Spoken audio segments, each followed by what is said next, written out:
Right then, boys and girls, I think probably one of the last ones for me this week. Time's getting on, we're getting a little bit late in the evening now. Is the Rover, the P4 Rover. This is 100, I believe. Oh yes, there's the badge on the front, there we are.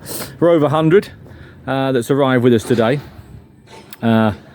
Always remind me of All Creatures Great and Small. Seafried there, driving away over the moors. And yeah, just every time I see one, I just think of that program. Lovely.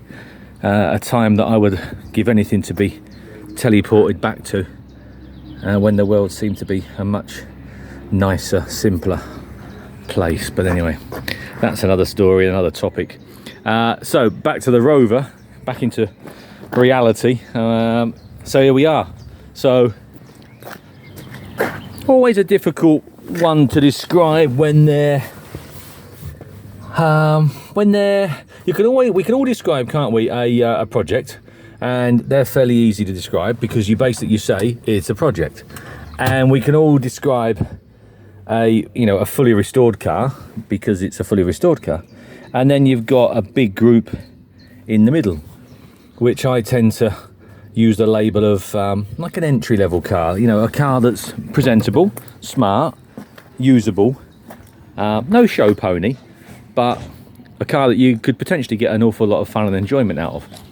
And I think it would be fair to say that the Rover in question fits into that category.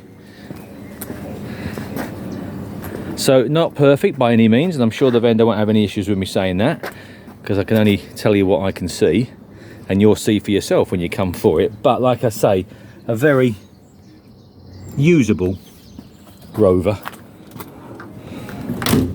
And these days we're lucky enough to have a big cross section of vehicles in our collection, but like I say, these days we get, well, for quite some time now, we've enjoyed the usable cars far more than any other. For that reason, they are usable. You can have some fun with them. You can get out there. So I think that's the best way of describing this car. But I've just taken about 50 or 60 photographs for you and a little video just to give you a bit of background. The next step would be to pop down and have a look. Next sale is in about 3 or 4 weeks time. Car's on site now. So there you go.